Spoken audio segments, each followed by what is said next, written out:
Welcome to BNEWS Weekly. I'm Phil Gallager, along with BNEWS Director Rich Hosford, BNEWS reporter Robert Paris, Peter Brown with the weather, Matt DiMarzio with sports, Ian Casciola with the Community Bulletin Board, and Marge McDonald with Senior News. Thank you for joining us. Visitors to Burlington High School on Friday would have seen a lot of people wearing white shirts with hearts and the slogan, "The Heart of BHS." This was for a very special reason, and BNEWS Director Rich Hosford files this story. Many students and faculty members were proudly wearing a heart on their t-shirts on Friday as a way to honor and support a beloved member of the Burlington High School community. The shirts were in honor of Ray Harbour, who has worked on the custodial staff for over 30 years and who goes to extra lengths to get to know the students and support them in both sports and after-school programs. On December 27th, we're going to do this camera the whole way. Heart attack while at work and was rushed to the hospital.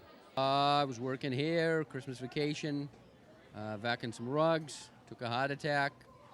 They had to bring me back twice with the paddles, but I survived. I'm here for a little visit. I'll start my cardio rehab next week, so everything is heading forward, full speed. He said he is feeling better, but still has a way to go before he can return to work. Better. Still, I don't have all my strength or energy back yet, but it's getting there. The shirts were sold at the school, and students and members of the faculty wore them to both support Ray and to raise money for the American Heart Association in his name. They chose Friday because it was the National Wear Red Day to increase awareness about heart disease. Well, we learned that Friday is Heart Awareness Month, Heart Health Month, and today is Wear Red to raise awareness for heart disease. So when that happened and I recognized what was going on this month, I said we have to do something in tribute to Ray because he's such a great guy. We got to show him more support. Members of the faculty said Ray is a beloved member of the school's community and that he makes a point to be there for the students. I've worked here for 8 years now, and Ray has every single day, "Hey Rebecca, how you doing?" Just the friendliest guy to greet you when you come into work every day. And Ray really just encapsulates what the Burlington High School community is all about. This place is a great place to work, and everyone here is like family. So that's why I just felt inspired to do this for Ray. I've known Ray for the last 10 years. He's a great worker. He's a great man. He's really well respected around here at the high school. Not often, a lot of times, do custodians make the extra effort to really get to know the kids and be part of the community, and Ray really makes the extra effort to get to know the kids on a first-name basis and asks about them. Works at a lot of the sporting events and other events we do here at the high school. So he's not just a custodian to us, he's a friend. He's a supporter of all the students in their different activities. So he's just a really great guy, and it's great to see him back here on his feet. Students wearing the shirt said Ray is warm, welcoming, and smiling as he wanders the halls or attends after-school events. He's, at least to me, he's one of the nicest people in the BHS community. He's always smiling and waving when he walks around the halls. He helps out with all of our student council events just because he's there and he wants to help. He doesn't even have to, he just does. And it's really nice to see the BHS community come together for somebody who's like a family member to him. I know him because he's been at like every single football game, and he's probably one of the nicest people in the whole school. And yeah. And you? He's always at the football games, and then for Science Center, he always helps out with us when we need help. And what kind of a person do you think he is? He's a really nice person. I really like him. Yeah, he's a wicked nice, like probably, like I said, the best one in the school. There's no one who compares to him. Best man. Honestly, when you walk down the hallway and you see him pass, he like smiles and waves. And most people don't smile and wave at you and like ask you how you are, but he always does, and it really like brightens your mood. He just makes everyone really happy, and he gives the school a lot of spirit, and everyone loves to see him. Ray's a great guy. He comes into BCAT an awful lot, and of course I spend a lot of my time here, so we end up talking, and I always ask how he's doing, and he's just a really nice guy to talk to, and he's a great guy to hang around with. The students said they were happy to wear the shirts to support Ray and the American Heart Association. Definitely just supporting Ray, supporting the BHS family, and us coming together. That was probably the main reason, because he's a great guy.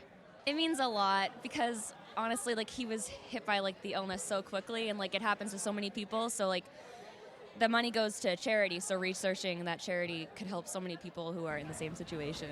I'm just really happy to see that everyone is supporting Ray, because that's the reason I bought the shirt, and I was so excited that he would be coming back today. Faculty members said they thought the show of support at the school on Friday showed just how close-knit the BHS community really is. Yeah, they're loving the idea, and they love the idea because they were excited that Ray was going to come in today, and that he was going to be able to see just everyone wearing the shirts and supporting him. And they absolutely all say, "Oh, who's this for? What's this for? Oh, it's for Ray." Absolutely, and then they get excited to buy it and support him because everybody just loves Ray. No, so it just means that we foster a community here at the high school, that we're collegial and we care about each other. So we have our workplace. Obviously, we educate students here in the community, but it's more than just that. You know, it's a community of people that care about one another, and that will make an extra effort to show people that get hurt, get injured, who have any kind of issues, that we rally behind them and we support them through troubled times. For himself, Ray said it was hard to express just how he felt about so many showing their support for him. I'm speechless. I didn't see anything like this coming, and it's incredible to see the love and the support that's around here. I thank them very much. So as you can see, there's a lot of love here for the man that they're calling the heart of BHS. On a personal note, Ray is a frequent visitor to our BCAT studios, and we wish him the best of luck in his recovery. From the Burlington High School cafeteria, I'm BNEWS Director Rich Hosford. Ray's a great friend to all of us here at BCAT, and we wish him to get well soon and hope to see him back here soon. The Burlington Police Department is working with partners in the private sector to crack down on human trafficking and prostitution. Chief Michael Kent said that detectives from the Burlington Police Department recently met with managers and employees from all 6 hotels in town to discuss issues in the hospitality industry that affect law enforcement. Over the course of the past 2 years, Burlington detectives have been engaged with the leadership teams in Burlington's hotel industry and have set goals to promote healthy business practices while eliminating sex crime and quality of life concerns in the community. Police say that at a January 11th meeting at the Grandview Farm, detectives shared a presentation with employees that they previously made at a large conference in Boston for the Human Trafficking Cities Empowered Against Sexual Exploitation Coalition. During the conference, a number of issues were discussed, including implementing human trafficking awareness into hotel employee training, better communication between hotel managers and police and hotels, allowing reverse stings conducted by police. Police say addressing these issues is an important action to take in Burlington, mostly due to a rise in crime that correlates with a rise in business and commerce.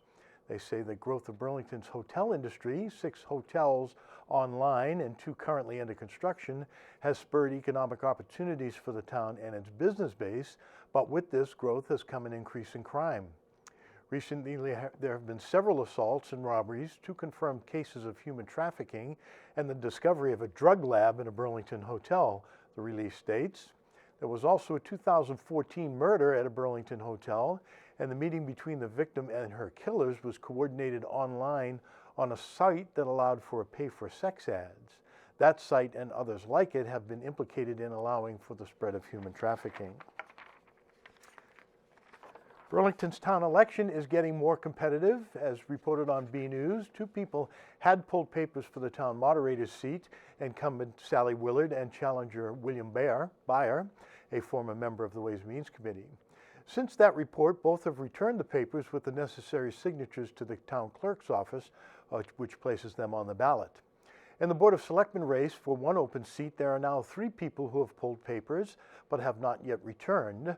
They are former board member Virginia Mooney, that's inconvenient, Police Detective James Tigas, and now town meeting member and attorney Joan Kennedy Constance. Incumbent Daniel Grattan announced that he would not be seeking a 3rd term. There is also a potential challenger to incumbent school committee members Stephen Nelson and Kristen Russo, both who have pulled but not returned papers. Now challenger Ann Steves has also pulled papers. In the Recreation Commission race, incumbent Kevin Sullivan may be challenged by Timothy Burke, who has also pulled papers. The other open townwide seats are thus far unchallenged, Planning Board, Board of Health, etc. Potential candidates have until Thursday, February 16th to pull papers. You never know when a disaster will strike, so it's always good to be prepared. BCAT's volunteer-run show Be Prepared recently taped an episode on disaster preparedness featuring a number of guests well informed on the subject. BNews Director Rich Hosford spoke to the experts while they are here in the studio and has this report.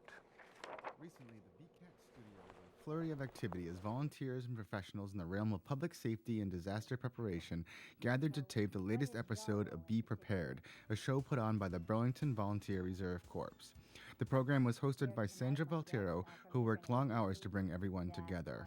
The result was an in-depth discussion on the different agencies represented, including the Federal Emergency Management Agency, Mass Department of Public Health, the Massachusetts Emergency Management Agency, and the Burlington Fire Department. One piece of advice by the experts gathered was to take action before disaster strikes and get supplies ahead of time. So what we're talking about tonight is being ready for all different kinds of emergencies, and there's really a few simple things people can do at home and get ready. The easiest first one is have a bunch of supplies at home so that they can be self-sufficient for a few days. Maybe the stores are closed, maybe the roads are impassable, people can't get out of their homes, making sure they have food, water, medicine, whatever they need to be self-sufficient for a few days. The key to disaster preparation that all the experts agreed upon was to put a plan together so you and your family are ready if something bad happens. And the second key step is to have an emergency plan of what people are going to do with their families in different situations. So maybe it's if they're in an area that floods a lot, have an evacuation plan of where they might go, what they're going to do, how they're going to get there. Same thing if the power goes out and it's the middle of winter, have an idea of a friend or family that you might be able to go to instead of having to go to a shelter. Certainly shelters are there as a last resort, but obviously many people like to go with people they know if they can. You know, just have a plan, pretty much, you know, depending upon what the event may be. I mean, obviously some things we can't plan for, but there's things you can. I mean, obviously major snowstorms, hurricanes, you know, things like that, you can prepare for. We hope that people take away that they need to be prepared. If you visit the ready.gov website, it has a ton of resources that you can do to be prepared ahead of an emergency. A simple thing they can do is just download the FEMA app. There's also the American Red Cross has an app that you can download. It has some simple things you can do. You can get your emergency supply kit with your all the things that you'd need in case of a disaster ready. The experts also praised the volunteers behind the show for allowing them the opportunity to get the word out and encourage the public to plan ahead. Oh, we think it's great, and we really appreciate all the work that the volunteers do to make this kind of a show come together and people to hear the message about being prepared. So we really appreciate the opportunity to be here. Yeah, it gets the word out, you know, I mean, it gets people thinking and gets people maybe to take some action. At our studio in Burlington High School, I'm BNews Director Rich Hosford. The Burlington Area Chamber of Commerce held their very first Black Tie Gala last week at the Marriott for local charities. BNews reporter Robert Parrish attended the event and sent us this report. It was a night of raised glasses, good food, and fun on the dance floor. Last weekend at the Burlington Marriott, the Burlington Area Chamber of Commerce held their very first Black Tie Gala for local charities. There were a lot of fun things to do that night, including a photo booth, a silent auction, and plenty of dancing. Many people from Burlington businesses and locals were invited to the event. Many tuxes and dresses were worn, including by spiffy BACC President Rick Parker. This is the Chamber's inaugural Black Tie benefit. We are announcing the Chamber's partnership with the Charitable Partnership Program, where we're bringing businesses together to celebrate some of the nonprofit and charitable organizations that serve our community so well. The Black Tie Gala wouldn't have been possible if it wasn't for Mark Young, General Manager of the Burlington Marriott. It's wonderful. This is, we hope to have all the local events here. You know, we have wonderful ballroom. We're in the middle of some major renovations right now, doing the exterior and all of the guest rooms. And I've actually put some of the folks tonight up in some of the new rooms, and I'm hearing some great feedback. You know, this is the first year that the Chamber's done this event, and I think it's going to build. People are going to hear about it, and they're going to realize that they missed a wonderful event, and it's going to continue to build throughout each year. Many businesses and charitable foundations in Burlington have helped the Chamber of Commerce throughout the years. This event was an opportunity to bring them all together for a night of fun to show the Chamber's appreciation. You know, the event came about over the course of a number of years. The Chamber has always been giving to the community, has always believed in giving back to the community. When the charitable foundation portion came on, we knew that we needed to bring a partnership together of some of our nonprofit members, highlight them for the community to see, but also help them raise funds for very worthy causes. So it's been bubbling over for the course of a year, and we're excited to launch this one, and we're looking forward to many others in the coming years. The BACC would like to thank the wide variety of sponsors that helped make the Black Tie Gala come about. So the sponsors of this event have been fantastic for us because they're really taking a leap of faith with us. Of course, our premier sponsor is Herb Chambers. We're grateful for that. Our gold sponsor, Reamer and Bronstein, Bob Buckley, has always been generous to the community. He continues to be. The Marriott has always partners with us, and this is no exception. The Marriott in Burlington has been a great partner. Bronze sponsorships are the Law Office of Kevin Buck. Kevin does a lot of real estate work, and he does some great work for us. The performance sponsor is Merrill Lynch. The BACC Group and Fitness Together has sponsored the photo booth. Leahy Hospital and Medical Center has done suite sponsors along with Exit Premier Real Estate. So you can see it's a vast, different variety of sponsors that come together, different business sizes, everybody with the same cause, which is they love giving back to the community. One of the main sponsors for the Black Tie event was none other than Herb Chambers of Herb Chambers Companies. We're really proud and honored to be chosen to be that sponsor. And all of my team members, the management of our company is here tonight with me. And we're fortunate to be in Burlington. The dealerships we have here are very successful, some of the most successful in New England. And we only have 4 of them here, but we have 57 in total. And we've been here for 28 years, and we love it. I think it's a great event. I think it's very worthwhile for local charities. This organization does an amazing job, and they help businesses succeed in Burlington. Burlington's a very vibrant town, and we're very fortunate to be here with our company. From the Burlington Marriott, I'm Robert Paris for BNews Weekly. One of Burlington's largest institutions is looking to join with a partner. The boards of directors of Beth Israel Deaconess Medical Center and Leahy Health announced on Monday that they have signed a letter of intent to explore a merger. The release says that there are many details and specifics to work out for a combined system, but that many significant items have already been addressed. Most prominently, the letter said both entities will adopt a model of shared governance that will lead to full integration of the two systems. The shared government model will have leaders from Beth Israel and Leahy Health taking top roles in the new entity. Leahy Health President and CEO Howard Grant said he believes combining the two organizations will allow them to offer better care to patients. He added that Leahy is now in a good position for the merger, and he believes the project would be a success.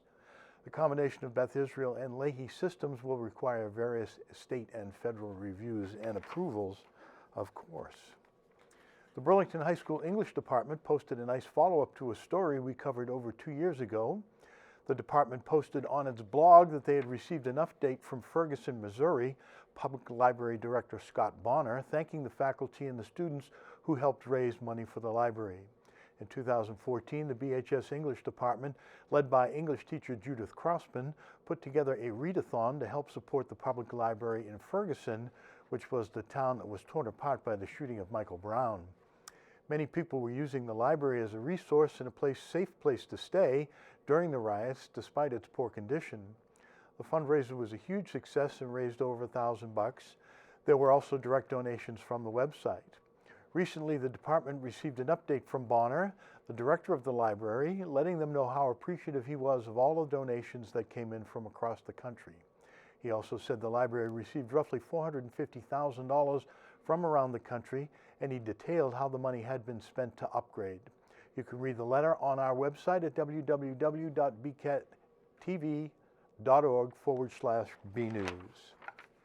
Yesterday was Groundhog Day, and Punxsutawney Phil saw his shadow, which means we're in for 6 more weeks of winter. But do we really want to depend on the weather forecast of a small, or actually a medium-sized, chubby animal? How much of this strange holiday is fact and how much is fiction, and how did it get started? BNews reporter Chris Flaherty spoke with BNews meteorologist Peter Brown to learn more about the ins and outs of Groundhog Day. Hello, everybody. BNews reporter Chris Flaherty here, coming at you from the Weather Center. And as we're recording today, it is Groundhog Day. And as of 7 o'clock this morning, Punxsutawney Phil did see his shadow, which means 6 more weeks of winter. But what does that all mean? Where did Groundhog Day come from? Well, here to help me figure out the facts and fictions of this holiday is BNews meteorologist Peter Brown. Peter, how you doing today? Good, Chris. How are you? Good to see you again. Thanks for stopping by. My pleasure. So, you know, Bill Murray movies aside. Yes. Where did this holiday come from?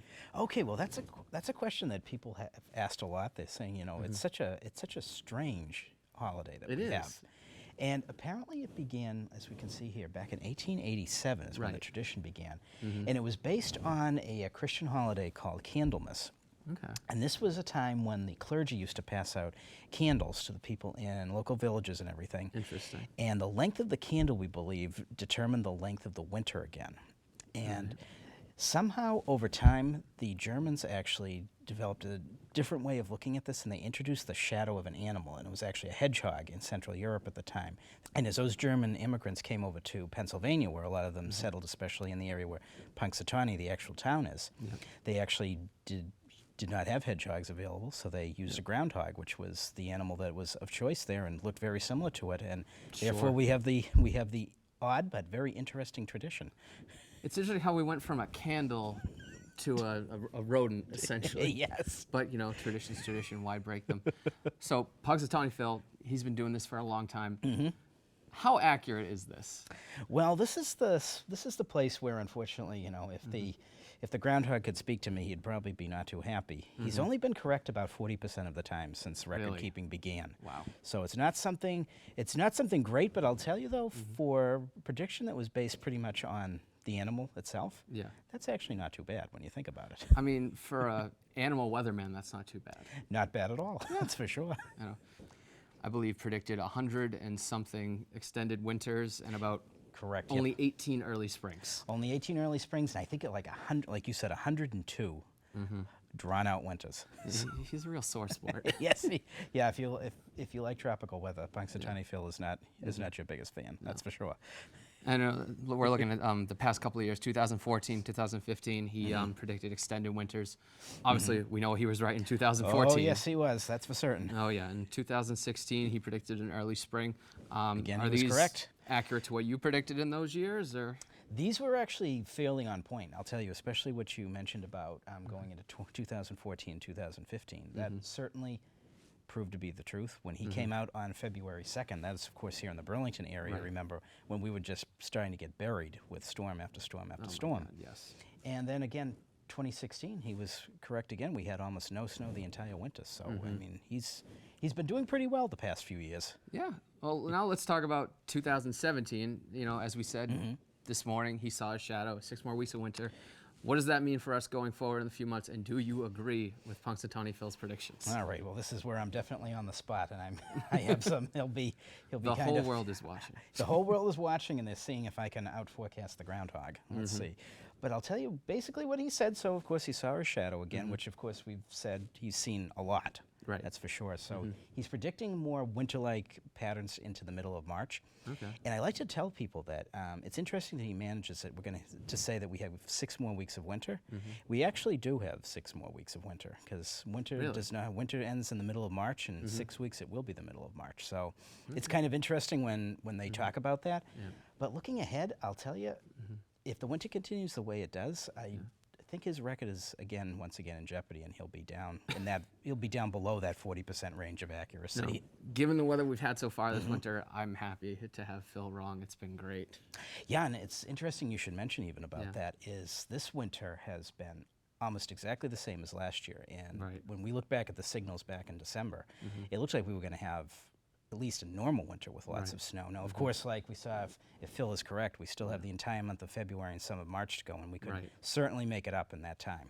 And then to wrap up, we have another famous groundhog, Pardon Me Pete, from one of my favorite Christmas specials, Jack Frost, that's the company that does Rudolph and Santa Claus is coming to town and everything. Some little levity to this sad news of more winter. I know, don't hate us, don't hate me and the groundhog, that's for sure. Well, there you have it, folks. Don't put your shovels away just yet. We got 6 more weeks of winter coming. Peter, Thanks for shedding some light on this holiday. Hey, Chris, my pleasure. Glad that I could help you guys out. Absolutely. Great to see you. And we're going to send it back to the news desk. Well, if Phil's right 45% of the time, that puts him ahead of most New England broadcasters or weather prognosticators, except our guy here at BCAT. Peter Brown isn't off the hook yet, so we go back to him now for this week's weather forecast. We'll also check out the community calendar with Ian Casciola to see what's happening in Burlington.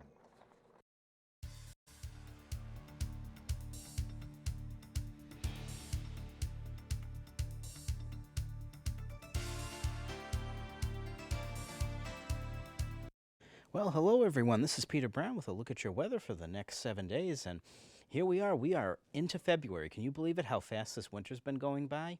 And a big reason for that is we've actually had some fairly mild temperatures, and as you've noticed, very, very little snow this winter. It's very strange, actually. It's very similar to what we saw last year again. As you can see here, though, starting out our period on Friday, we're actually going to see temperatures almost 10 degrees below average. So this is going to be a real winter-feeling day if you're out tomorrow doing anything, if you're doing shopping, traveling, going to work. It's going to be a little bit breezy, and highs are only going to be in the upper 20s, so it's going to be definitely chilly. As you can see right here, as we head into Saturday morning, temperatures way down in the lower teens. So winter's absolutely not done by any stretch of the imagination, and this weekend is definitely going to feel more typical of what it should be in February. But look at this over here.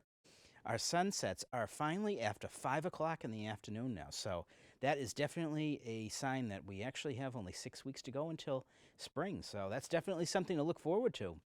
As we move ahead, I'm going to show you what's going to be going on with our weather for the next 7 days. And there's going to be a couple of different systems that are going to be affecting us here in the Burlington area. The first one is going to be this rather small and weak system that might bring us a chance of maybe some light snow and some flurries maybe at the tail end of Super Bowl Sunday. So if you're out at any parties or anything, just keep in mind late at night we could have a little tiny bit of snow, but I'm really not expecting anything more than a dusting and maybe even less than that here in the Burlington area. But more of note is this much larger system that's going to make impacts on us here when we get towards the end of the period. And it looks like right now that this bigger storm coming at us from the Midwest might start off as a very brief period of some light snow and mix on Tuesday night. But after we get by Tuesday, the temperatures are really going to ramp up around here in the Burlington area. And this storm system is going to pull through Wednesday and Thursday, and it's going to bring actually a fairly good amount of rain and maybe even the chance for a few scattered thunderstorms when we get to Thursday. So unfortunately for you snow lovers, it doesn't look like much snow is going to be hitting us here in southern New England. Better chances, though, if you're up in the mountains, that's for sure. As we move ahead, I'm going to show you a little bit about for the precip and temps, what we're expecting for the next, say, 7 to 10 days. And right here, as you can see here up in our area, especially around the Burlington area, they're expecting much above average precipitation. And that's probably going to be held to be true when you see the amount of rain that might be coming from the next storm system when we get to next Wednesday and Thursday. But one of the best things that you're going to notice is our next map is, again, for the next about 10 days, we're going to have some incredibly mild temperatures as compared to average here up in the Northeast, and especially in the Burlington area. Really, the only part of the country that's below normal is the far northern plains into the Northwest. So our warm winter definitely continues. As we look at the 7-day forecast, I'm going to show you what's going to be going on with us graphically here. And it looks like we're going to have a little bit unsettled pattern as we go ahead for the next 7 days. Again, starting out Friday and Saturday, mostly sunny, but very chilly. Temperatures, especially on Saturday, down in the mid-20s. As we get to Sunday here, Super Bowl Sunday, as we're rooting for the Pats to beat the Falcons, we're going to be seeing maybe again some light snow as we get towards night, but really nothing too serious to contend with. The temperature's kind of chilly around the freezing mark, moderating by the time we get to Monday. And now Tuesday here, we're going to have to probably lower these temperatures. When we put the forecast together, it looked like it was going to be a little bit warmer on Tuesday. I would say probably Tuesday, the best we might do might be 37 or 38 degrees, and we may start with a brief period of snow with mix. But look at this. Getting into Wednesday and Thursday, we may actually by Thursday see temperatures pushing up to near 60 or into the low 60s before a cold front comes through and brings in some much colder air. But there's really no measurable snow really forecast for the next 7 days, and we may actually pick up 1 to 2 more inches of rain. So folks, it's hard to believe that we're out there in February, but our winter keeps going along pretty mildly. So get out there, enjoy your Super Bowl Sunday, and have a great week.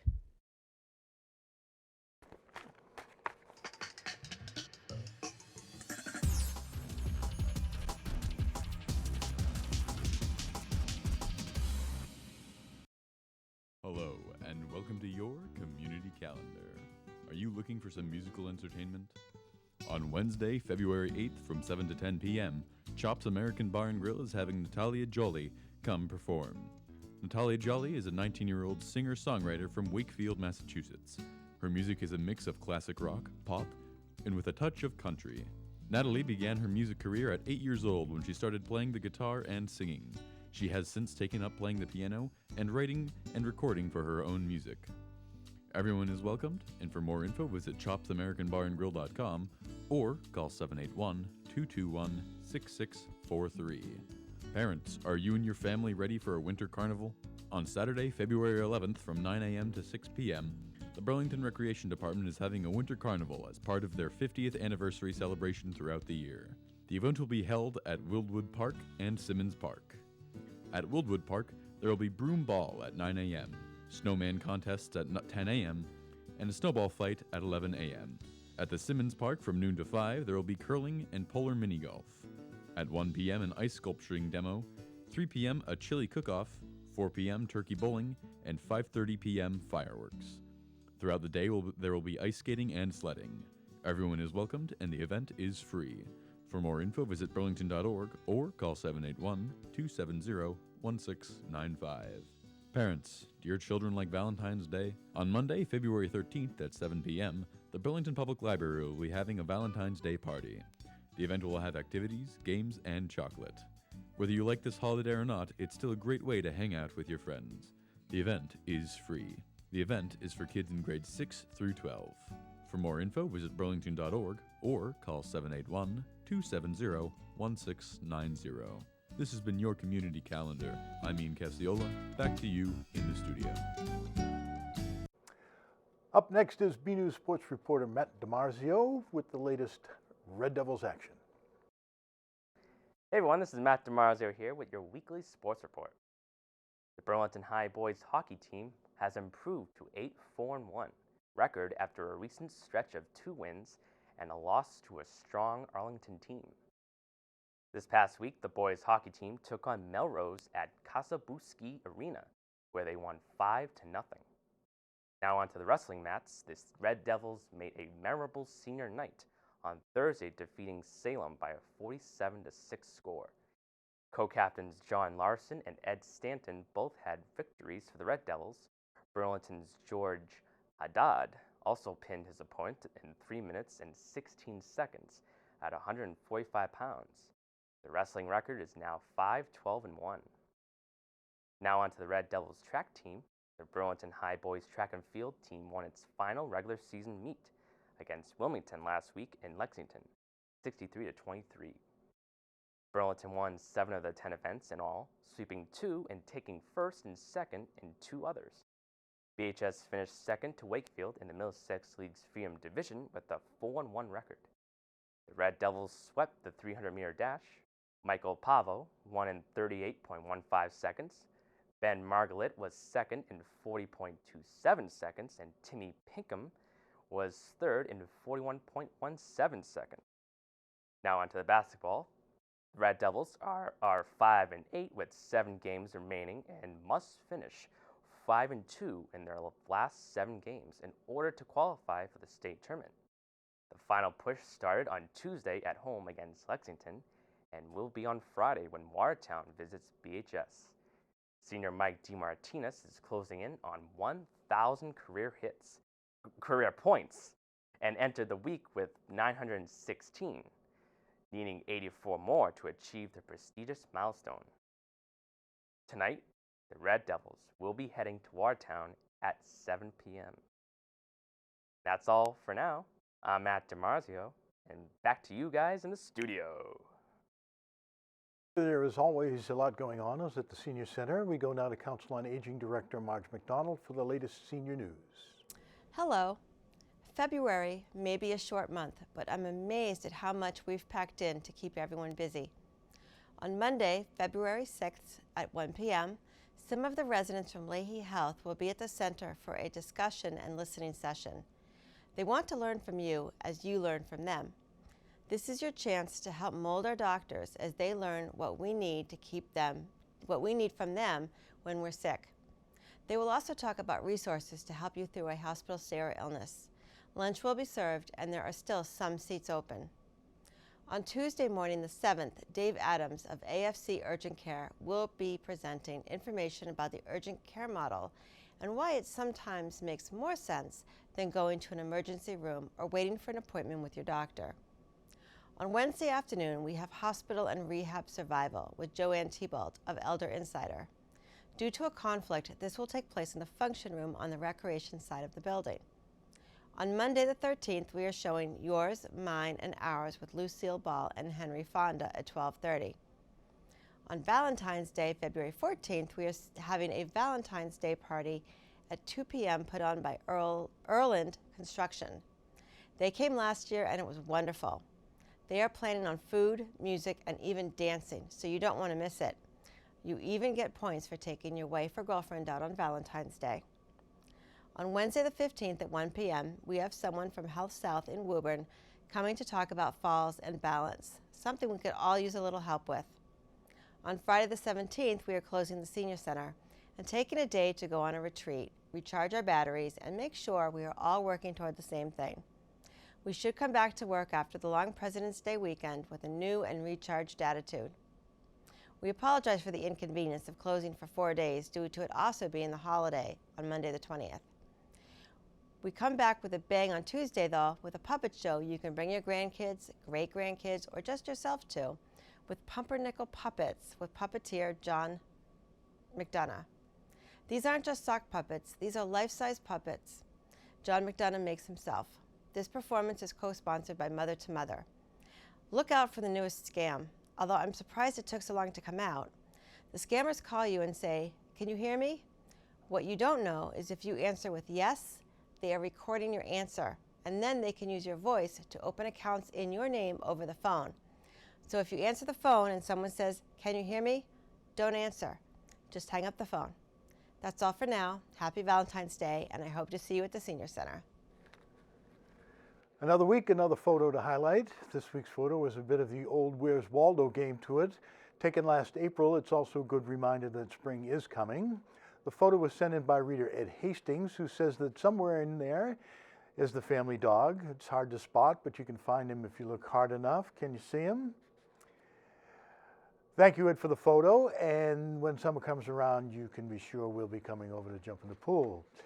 We'd like to see your photos as well. The photos could be of something you've seen around town, the weather outside, your own door, or even photos of your family members and pets, whatever you think is interesting and would like to share. Email your photos to bcattv.org/BNews. Okay, as you've followed us here at BCAT over the years, you know that I am an insufferable homer when it comes to sports. And this is the big weekend, the Super Bowl Sunday game between the Patriots and the Atlanta Falcons. Now, normally I would just predict the Patriots because irrespective of whether or not they had broken ankles, I would still pick them. However, this week I have statistical reasons why. The Patriots are the third best scoring offense in the league, but they also are the first best defense against points in the league. Atlanta is the first best offense. However, their defense is atrocious, with 5 teams scoring over 30 points on them on a number of occasions. So the Patriots will run the ball. Brady will be his usual surgical self, and the Patriots will win 35-21. Says Phil the homeboy. That's it from the news desk here at BNews Weekly. I'm Phil Gallager, along with Chris Flaherty, Robert Parrish, Rich Hosford, BNews Director. Gosh, you couldn't forget him. Peter Brown with weather, Matt DiMarzio with sports, Marge McDonald with senior news, and Ian Casciola with the Community Bulletin Board. Thank you for joining us.